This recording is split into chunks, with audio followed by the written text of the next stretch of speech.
Assalamualaikum warahmatullahi wabarakatuh.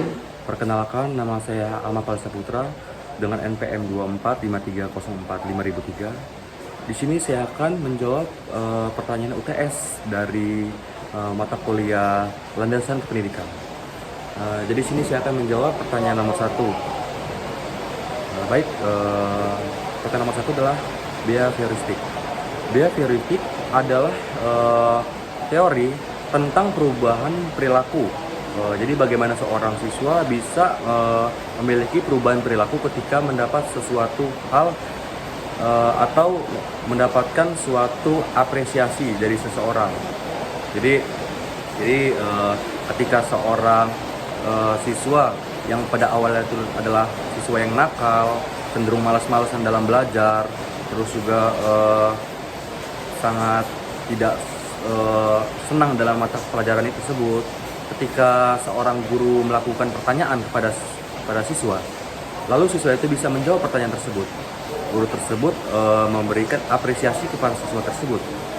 Otomatis siswa tersebut merasakan timbal balik dari apresiasi tersebut. Siswa tersebut mendapatkan pujian yang sangat disenangi oleh siswa tersebut. Jadi perubahan sikap yang awal tidak baik dan tidak sangat excited dalam belajar, akhirnya bisa merubah sikap tersebut menjadi hal yang menurut dia senang, dan alhasil siswanya yang sudah mendapat pujian tersebut bisa merubah sikapnya jauh lebih baik lagi dan sangat semangat dalam belajar dan sangat excited sekali dalam pembelajaran tersebut. Jadi kesimpulan adalah ketika seorang siswa mendapatkan apresiasi atau pujian dari seseorang tenaga pengajar, perilaku yang tidak baik bisa saja menjadi perilaku yang sangat baik karena siswa tersebut nyaman dan sangat senang saat mendapatkan pujian tersebut. Untuk soal nomor 2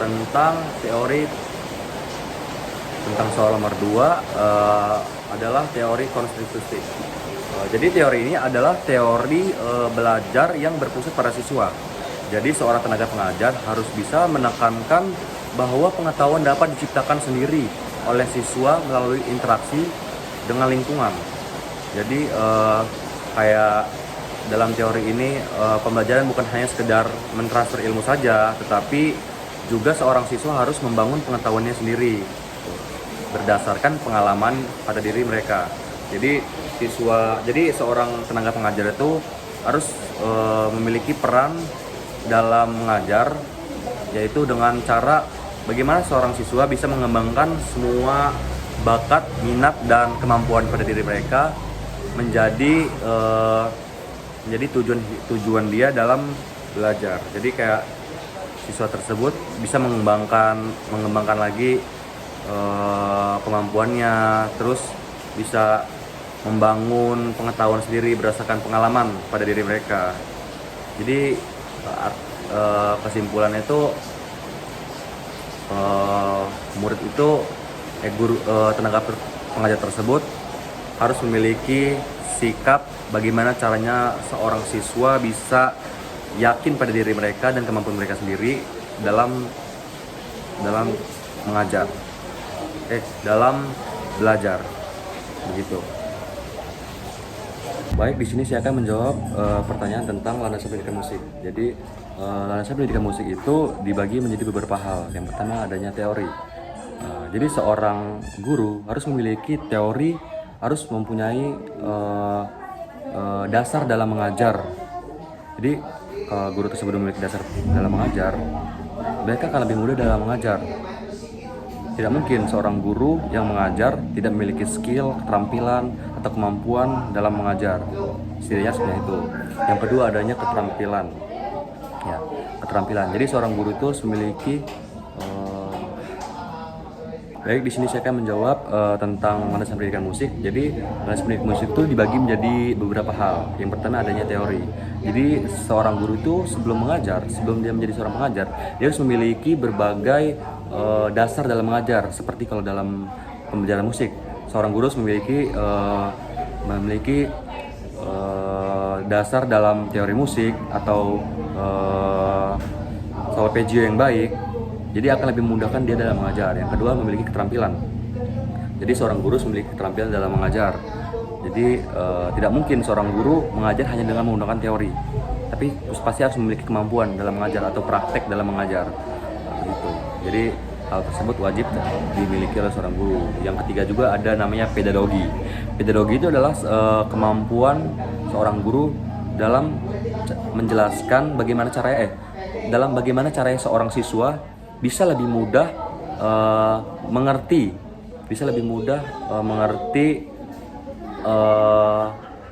bahasa atau apa yang dijelaskan atau disampaikan seorang guru kepada muridnya gitu. Jadi murid tersebut lebih cepat mengerti. Jadi kalau misalnya seorang guru bisa membuat muridnya lebih cepat menangkap tentang teori yang dijelaskannya, itu termasuk mempermudah seorang guru dalam mengajar, karena guru tersebut tidak perlu capek-capek untuk menyampaikan banyak hal. Contohnya dalam mengajar itu kayak ada beberapa guru yang melakukan pembelajaran dengan cara membuat segitiga atau membuat panah agar lebih mudah untuk siswa tersebut lebih mengerti. Jadi tidak perlu guru tersebut membaca atau menjelaskan dengan panjang lebar, tapi guru tersebut tidak mengetahui sepenuhnya. Jadi intinya guru tersebut harus bisa membuat kesimpulan bagaimana caranya kesimpulan tersebut yang menjadi hal yang diingat oleh murid tersebut gitu, dan bisa lebih dipahami. Yang selanjutnya adalah psikologi. Jadi seorang guru harus memiliki jiwa psikologi yang baik. Jadi guru tersebut bisa membaca situasi seseorang murid. Jadi terkadang ada seorang murid yang situasi lagi buruk atau lagi tidak baik-baik saja, atau lagi bete, atau lagi nggak suka belajar, atau lagi malas untuk mendengar atau melihat seorang guru menjelaskan. Jadi guru tersebut bisa mengetahui psikologi murid tersebut. Kenapa sih murid tersebut seperti itu? Jadi guru tersebut harus bisa paham dan bisa mengajak seorang murid itu lebih senang dalam belajar. Kayak misalnya contohnya seorang murid yang sedang jiwa tidak baik-baik saja, guru tersebut bisa memberikan hal yang dia sukai. Kayak contohnya murid tersebut suka dengan dance, terus guru tersebut memberikan atau memperlihatkan dance yang lagi hits pada masa ini. Murid tersebut menjadi mood lagi dalam belajar, seperti itu. Selanjutnya adalah sejarah. Jadi seorang guru itu harus wajib memiliki sejarah yang kuat.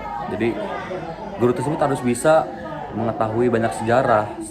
Tidak mungkin guru tersebut bisa menjelaskan kalau dia tidak mengetahui sebelumnya, begitu. Jadi contohnya kayak seorang guru itu, contohnya tidak mungkin seorang guru gitar tidak mengetahui dari mana sih gitar itu terbentuk atau pada tahun berapa, tidak mungkin. Jadi sebisa mungkin seorang guru bisa mengetahui banyak sejarah tentang hal yang ingin dijelaskan oleh dia. Selanjutnya yang terakhir adalah teknologi. Guru tersebut tidak boleh gaptek, dia harus lebih menguasai teknologi, karena itulah dapat membantu seorang guru dalam mengajar.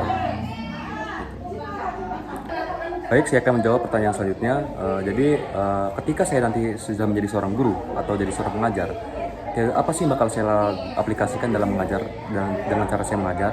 Saya akan menggunakan teori kognitif, karena saya akan lebih mengandalkan pemahaman yang lebih luas lagi dan lebih kompleks kepada seorang murid.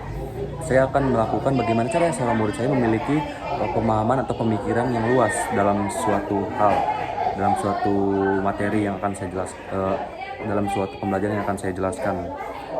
Jadi kayak misalnya contohnya kalau misalnya saya menjadi seorang guru musik, saya akan memelatih skill dan kemampuan mereka lebih bagus lagi dengan pemahaman yang lebih luas lagi. Kayak misalnya saya mengajar gitar, saya memberikan contoh dengan chord C. Saya nggak mau murid saya hanya mengetahui chord C doang, tapi saya pengennya murid saya bisa menjelaskan lagi, lebih kompleks lagi penjelasan tersebut. Kenapa sih bisa ada chord C, notnya apa aja, terus kenapa bisa disebut disebut chord C gitu. Jadi saya akan lebih mengoptimalkan murid saya lebih memiliki kemampuan buat lebih mendalam dalam soal pemahaman begitu. Terima kasih. Untuk pertanyaan nomor 3 yaitu teori kognitif. Jadi teori kognitif itu adalah teori yang mengajarkan bagaimana cara seorang pengajar bisa mengajar atau memberikan pengetahuan cara berpikir atau pengalaman yang luas kepada muridnya. Jadi seorang tenaga pengajar lebih mengoptimalkan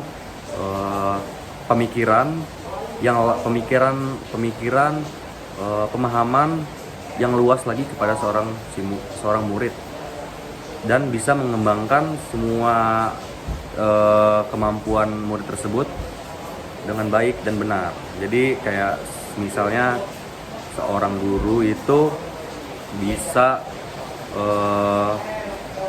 membuat seorang siswa bisa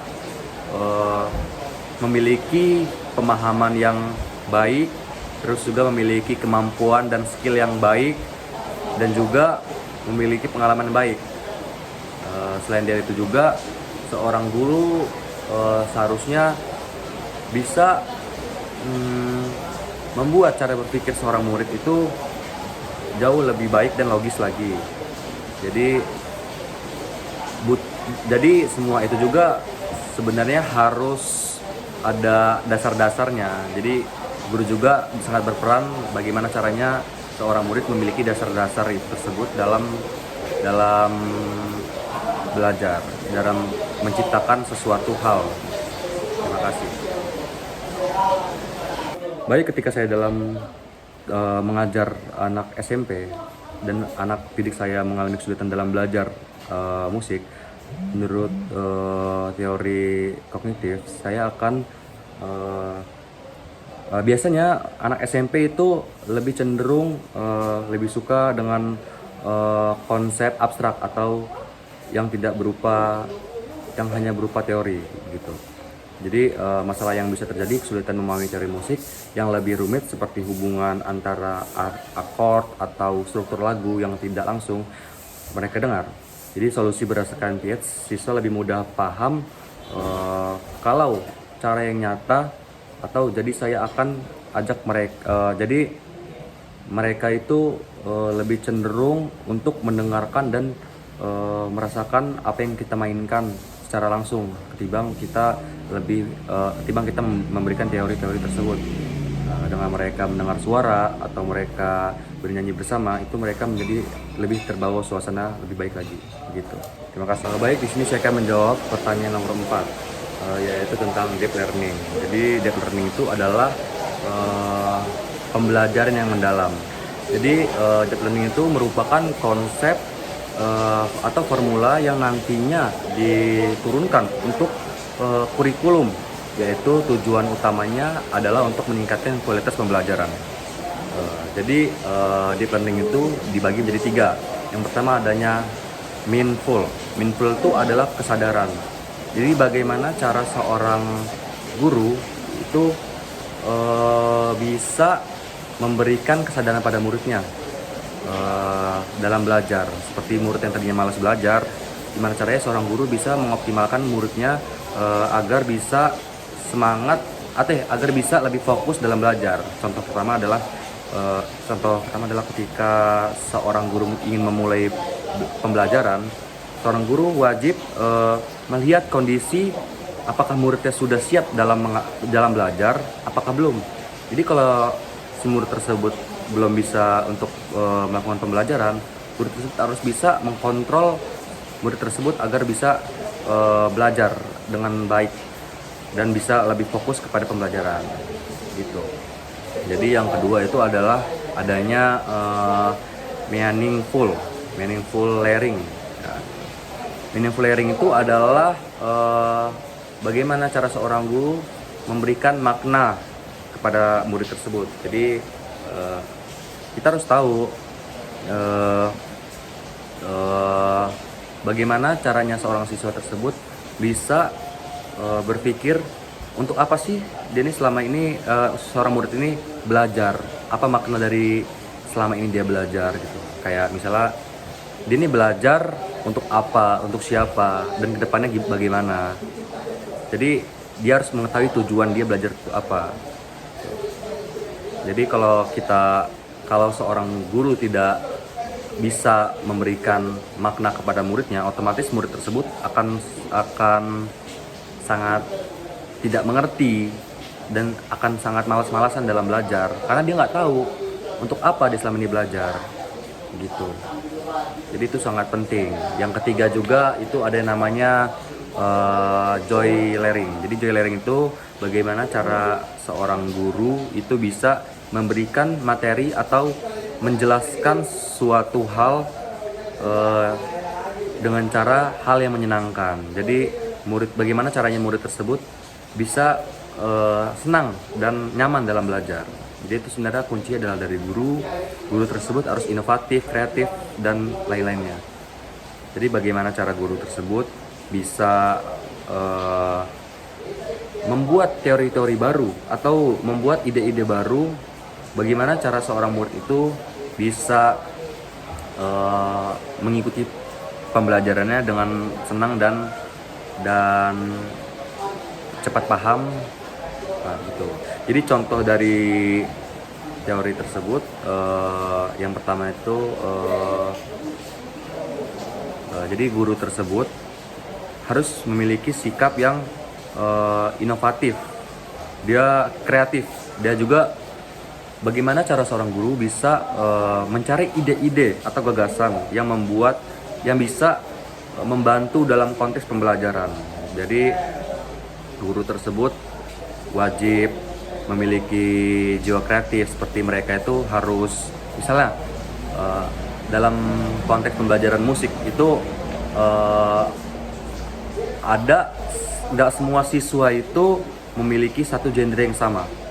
Jadi bagaimana semua siswa tersebut bisa mengikuti pembelajaran dengan senang, itu dengan cara seorang guru itu harus bisa membuat murid tersebut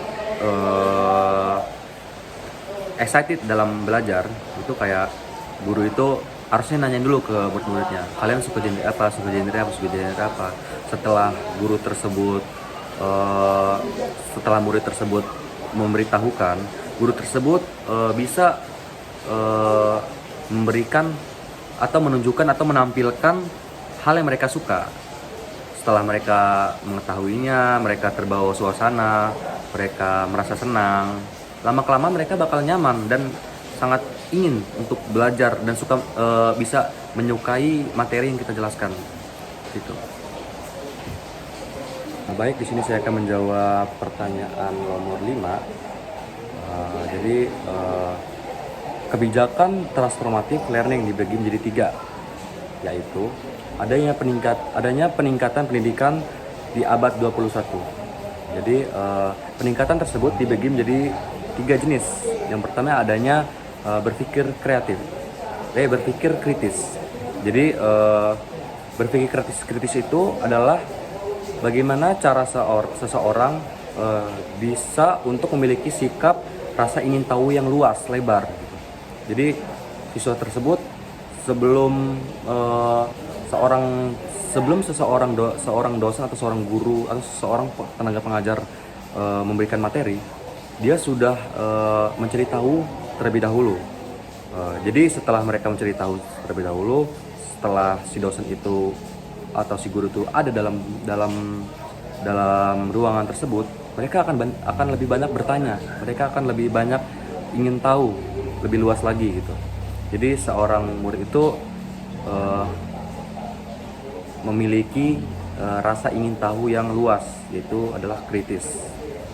Yang kedua itu adanya cara berpikir kreatif. Jadi cara berpikir kreatif itu adalah bagaimana cara kita untuk menciptakan suatu hal yang baru,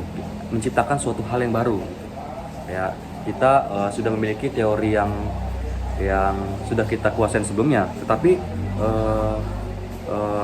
tetapi juga kita harus bisa membuat teori tersebut menjadi lebih hidup lagi. Kita harus lebih kreatif lagi dalam menciptakan teori tersebut.